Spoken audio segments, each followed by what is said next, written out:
The nurse who brought my discharge papers that morning had a kind face and moved through the room with the efficient warmth of someone who had delivered good news and bad news in equal measure over a long career and had learned to carry both with the same steady hands. She set the folder on the tray table beside my bed and said, "Mr. Hargrove, you are going home today." I had been in that hospital for 9 weeks. 9 weeks of cardiac rehabilitation following a heart attack that my cardiologist described as significant, a word that physicians use when they mean serious, but do not want to use the word serious because serious frightens people and frightened people do not recover as efficiently as calm ones. I was calm. I had been calm for 9 weeks because I had decided early in my stay that the energy required for panic was energy I needed for recovery, and I was not going to waste it. I signed the discharge papers. I called a cab because there was no one to call for a ride, which was a situation I had grown accustomed to over the preceding 3 years and which no longer surprised me the way it once had. The cab driver was a quiet man who did not make conversation, which I appreciated. We drove the 40 minutes to my neighborhood in silence, and when we turned onto my street, I looked out the window at the house I had owned for 27 years and I saw the sign. Not a for sale sign, a sold sign, a red and white sold sign planted in the front yard of my home like a flag someone had driven into ground that did not belong to them. I paid the cab driver. I got out. I stood on the sidewalk with my discharge folder in one hand and my overnight bag in the other, and I looked at that sign for a long time. Then I picked up my phone and I called my son. My name is Walter Hargrove. I am 72 years old. I was born in Memphis, Tennessee, the oldest of 5 children raised by a father who worked in a printing plant for 38 years, and a mother who managed the household and 4 younger siblings with a precision and a patience that I have spent my entire adult life trying to replicate and have never fully achieved. I moved to Virginia at 24 for a job with a civil engineering firm and stayed because Virginia suited me in the way that places suit people when the fit is right and you know it early. I spent 35 years in civil engineering, the last 18 as a project manager overseeing infrastructure work for municipal clients across the Mid-Atlantic region. I retired at 62 with a pension, a modest investment portfolio, and a house on Birchwood Lane that my wife Cecilia and I had bought in 1996 for $204,000 and had paid off by 2011. Cecilia passed in 2019 from complications following hip replacement surgery. She was 68 years old, and she was the most organized and clear-headed and fundamentally decent person I have ever known, and her absence is something I have carried every day since and do not expect to put down. After Cecilia, I had the house, my pension, my investments, and 2 adult children. A son named Marcus who lived 40 minutes away and a daughter named Denise who lived in Atlanta. What I thought I had with those 2 children and what I actually had turned out to be 2 entirely different things, and the 9 weeks I spent in that hospital were what made the difference visible. Cecilia and I had chosen the house on Birchwood Lane for reasons that we could explain practically, but that were really about something harder to articulate, the feeling of a place that fits the life you are trying to build. It was a 4-bedroom colonial on a corner lot with a covered back porch that got afternoon shade in the summer, and a kitchen that Cecilia had renovated in 2008 with the particular attention to detail that she brought to everything she cared about. The neighborhood was quiet and established, and the kind of place where people stayed for decades, which we did. We knew our neighbors by name. We knew which families had children the same ages as ours, and which retired couples took their walks at the same time every morning, and which house had the dog that barked at squirrels with an enthusiasm that was irritating in principle and endearing in practice. The house was not just a financial asset. It was the physical location of 27 years of a life, Cecilia's garden along the back fence, the kitchen she had designed, the den where we had watched our children grow up and then watched our grandchildren visit and then sat together in the evenings in the years after both children had moved away and found that we were still, after all that time, the best company either of us had. When she died, the house became the place where she still existed in every room, and I was not ready to leave it, and I did not intend to. Marcus was 44 when his mother died. He worked in commercial insurance, had a wife named Brenda and 2 teenage children, and lived 40 minutes away in a house that cost more than his income comfortably supported. A fact that generated a background financial anxiety that I had been aware of for years, and that had expressed itself over time in the form of occasional requests that I had honored because he was my son, and because helping your children when you are able to is what parents do. I had helped with a car replacement in 2017. I had contributed to a home repair project in 2018. Small amounts never discussed afterward, given without conditions. Denise was 41 when Cecilia died. She lived in Atlanta with her partner Raymond and worked in healthcare administration.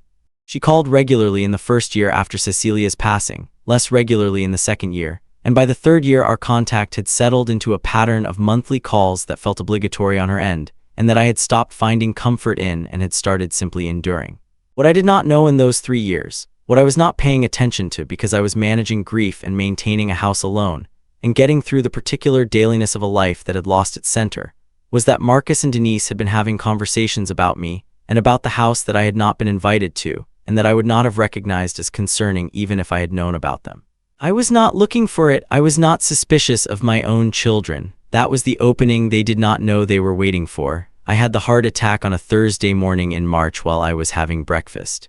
I was eating toast and reading the paper the way I had eaten breakfast and read the paper for 40 years, and then something happened in my chest that was not like anything I had felt before, and I understood immediately and with complete clarity what it was. I called 911 myself. I unlocked the front door so the paramedics could get in. I sat down on the kitchen floor with my back against the cabinet because I had read somewhere that sitting was better than lying down, and I waited. The paramedics arrived in 7 minutes. I was in surgery 4 hours later. My cardiologist told me afterward that I had been fortunate in 2 respects. First, that I had recognized what was happening and called immediately rather than waiting. Second, that I had been in reasonable overall health for my age, which gave the repair work something solid to build on. He said 9 weeks of cardiac rehabilitation and then home. I said I would be there every day. I was. Marcus came to the hospital the day after the surgery and stayed for 2 days. He was attentive and present in those 2 days in a way that felt genuine and that I was grateful for. Denise flew in from Atlanta for 4 days in week 2. She cried when she saw me, which I understood, and she organized with the nursing staff and asked good questions about my recovery plan and left with a confidence about my care that seemed real. After they left, I did not see either of them again for the remaining 7 weeks of my rehabilitation. Marcus called twice. Denise called 3 times. The calls were short and informational. I told myself they were busy. I was wrong about what they were busy with. I am going to tell you what Marcus and Denise did while I was in that hospital, and I am going to tell it plainly because it is the kind of thing that requires plain telling. In week 3 of my hospitalization, Marcus contacted a real estate attorney and initiated a process to establish power of attorney over my affairs, citing my medical incapacitation and the need for someone to manage my financial matters during my recovery. He used documentation from the hospital that described my condition as serious. The word I mentioned my cardiologist had been careful to avoid using directly with me, but that appeared in the clinical paperwork. He did not consult me. He did not inform me. The power of attorney was established under emergency provisions that allowed it to proceed without my signature based on a physician's certification of incapacity, a certification that had been obtained without my knowledge or consent, and that described a level of cognitive and functional impairment that was, to put it directly, not accurate. My mind had been fully intact throughout my hospitalization. I had been managing my own affairs from my hospital bed, paying bills through my online banking, corresponding with my investment advisor, making my own medical decisions in full consultation with my care team. The power of attorney described a different person. With the power of attorney in place, Marcus listed the house on Birchwood Lane with a real estate agent in week 5 of my stay. The house was under contract in 9 days at a price that was $40,000 below the appraised value, a detail that became significant later. It closed in week 8.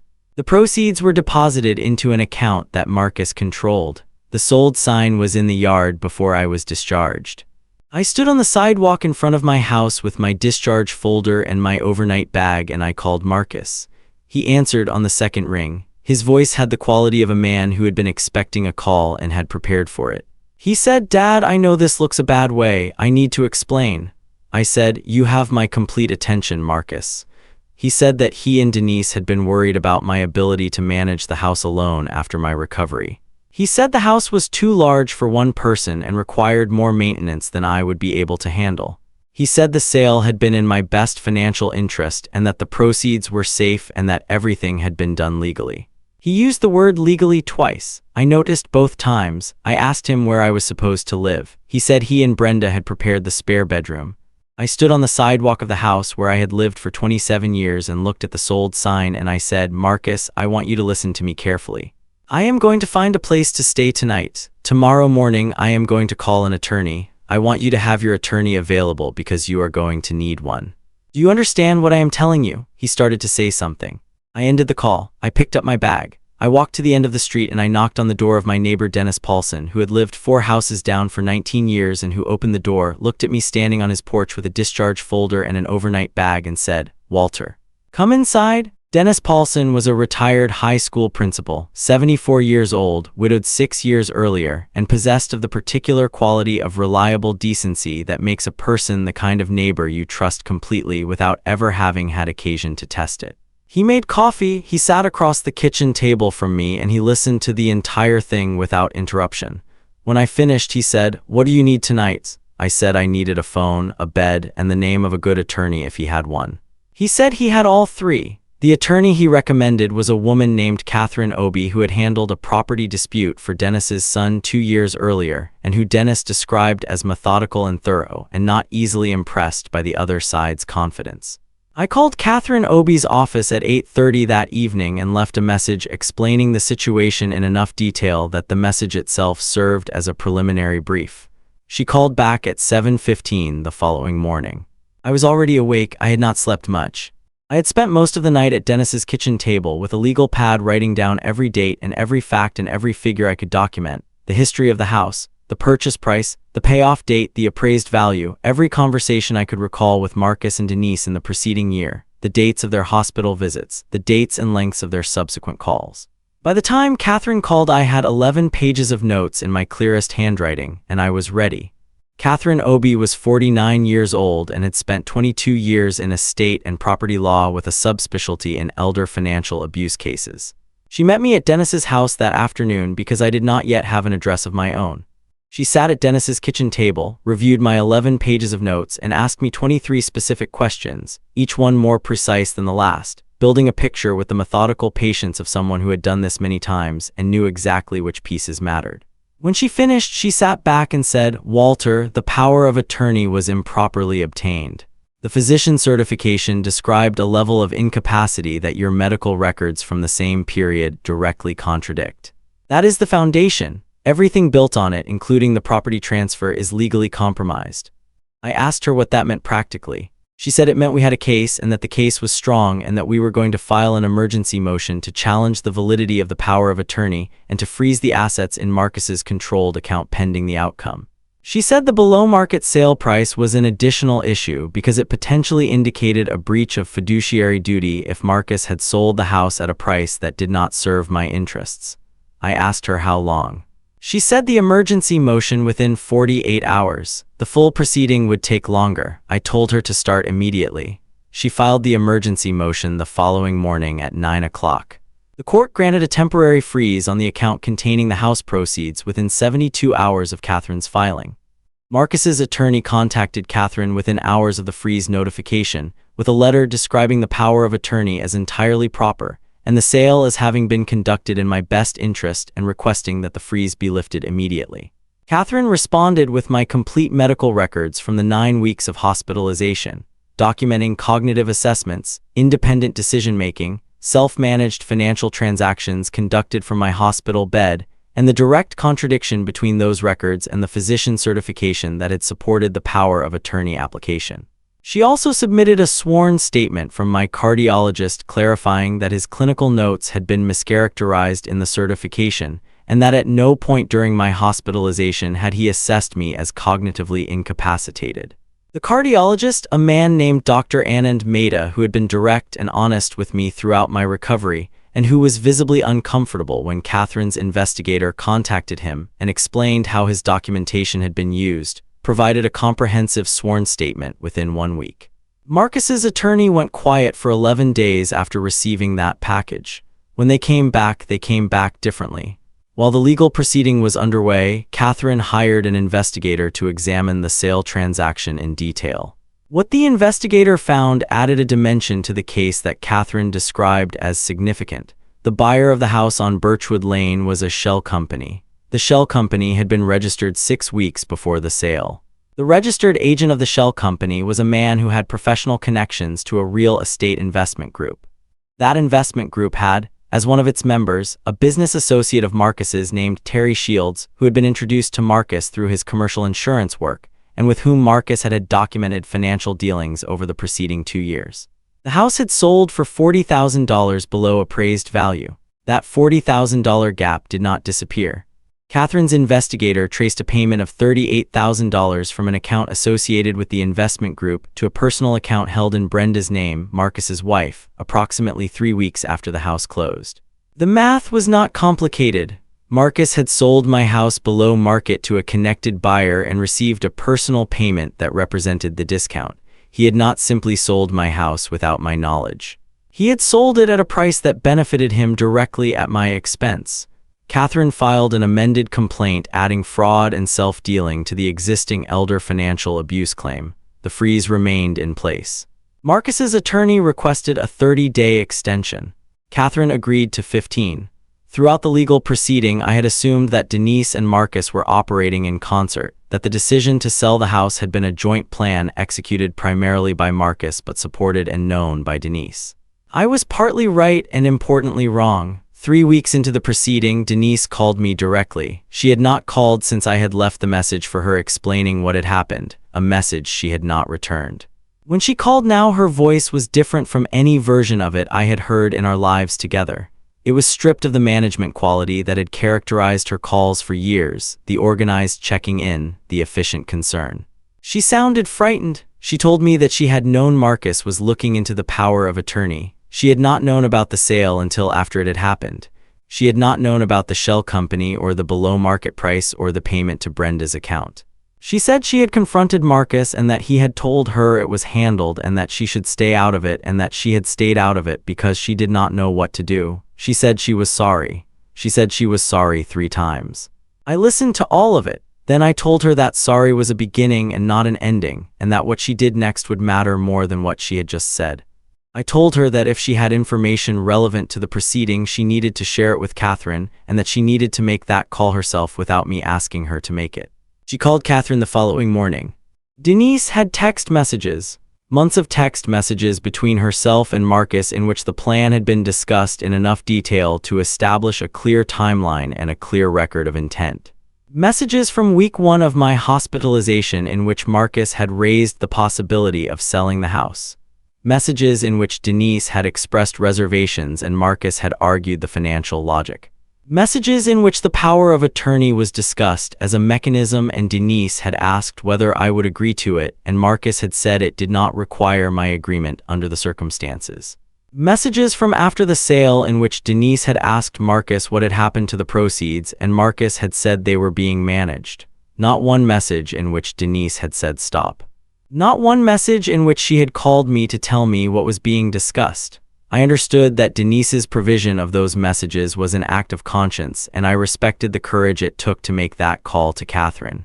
I also understood that conscience arriving after the fact, informed by the knowledge that a legal proceeding was already underway, was a more complicated thing than I was going to sort out at Dennis Paulson's kitchen table.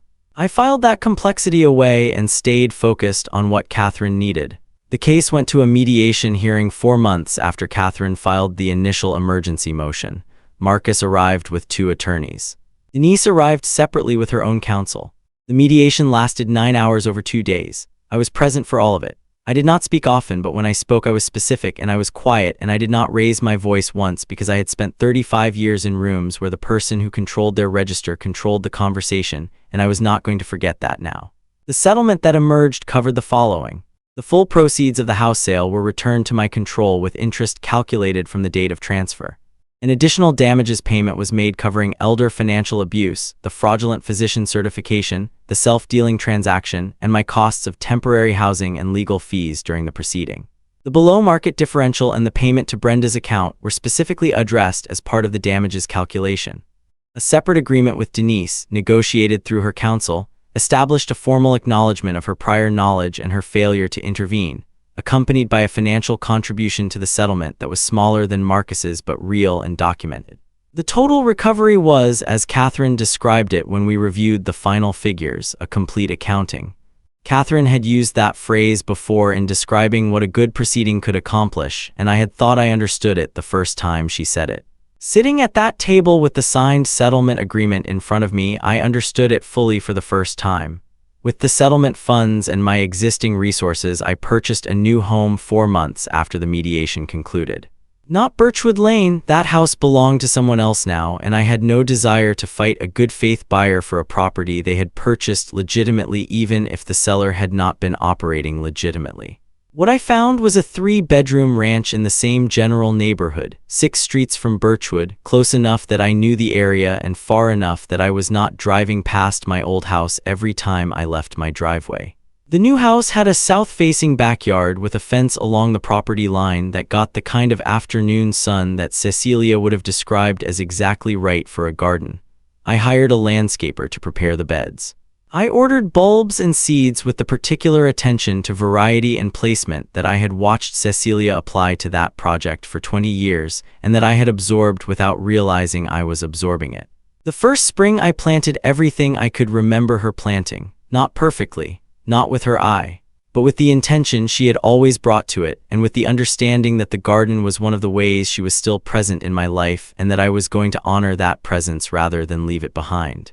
I used the word fate in the title of this story, and I want to address it directly because I do not believe in fate as a mystical force that operates independently of human action. What I believe in is the documented fact that certain behaviors generate certain consequences, and that the people who operate as if they will escape those consequences, because no one is watching, have generally not accounted for the full picture of who is actually paying attention. Marcus lost his position at his insurance firm 8 months after the settlement. The circumstances, as I understood them through professional channels, involved a compliance review that had been triggered in part by the financial irregularities that had surfaced during the investigation of the house transaction. The shell company and the investment group and the below-market sale and the payment to Brenda's account had generated paperwork that existed in places beyond my legal proceeding. Regulatory environments do not confine themselves to the boundaries of a single case. I did not cause Marcus to lose his job. I caused the truth to be documented and submitted to a court of law. What happened after that was a consequence of what the truth contained. That is what fate looks like when you see it up close. It looks like documentation, and it looks like consequences, and it looks like the slow settling of an account that was always going to be settled once someone decided to sit down and do the arithmetic. Marcus has not contacted me since the mediation. His attorneys sent a letter 6 months after the settlement indicating that he considered the matter closed and wished no further contact.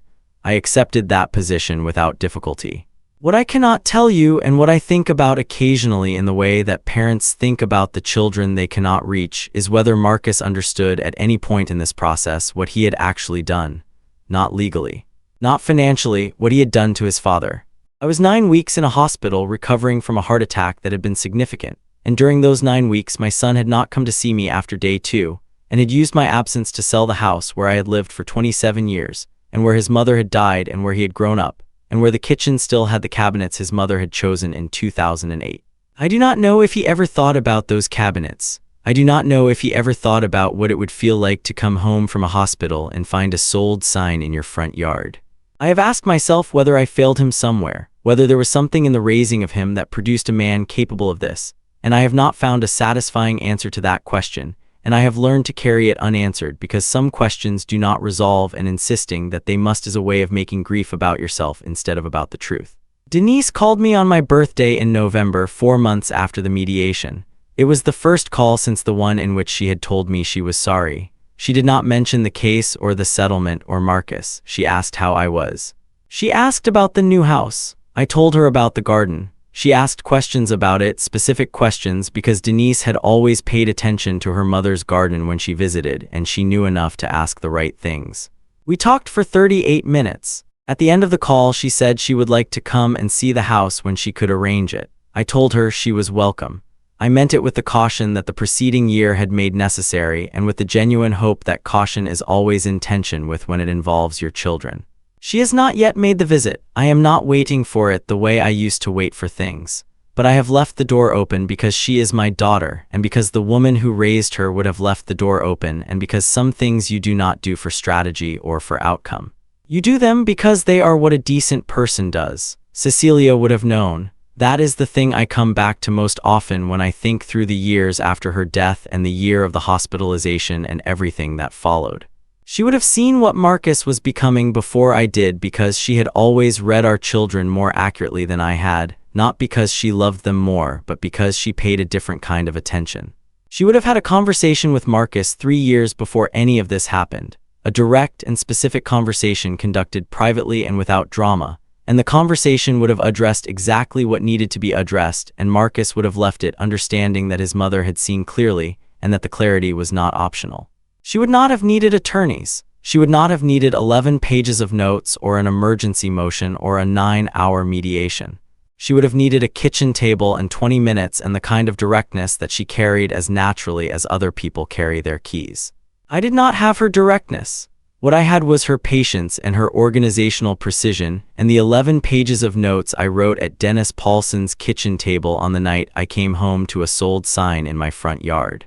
It was not the same instrument. It was not as elegant, but it got the job done, and I think she would have understood that the tools available to us are not always the ones we would have chosen, and that the measure of a person is whether they use what they have with the integrity the situation requires.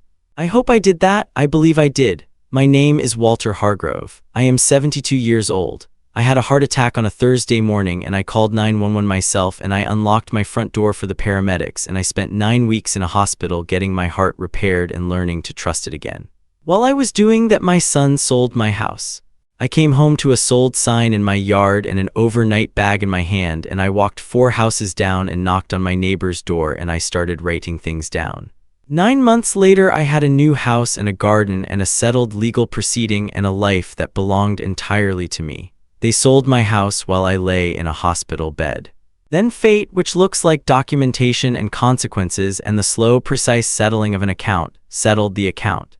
If there is one thing I want you to take from this, it is the same thing I took from 9 weeks of walking rehabilitation hallways with a left leg that was learning to remember what it was for. Recovery is not passive. It does not happen to you. You go and get it one step at a time on legs that are still learning to trust themselves in the direction of the life you are not finished living yet. I am not finished, not even close. If this story reached something in you, leave a comment below. Tell me where you are watching from. Every voice here matters and every story deserves to be heard. Subscribe if you have not already. There is more to come.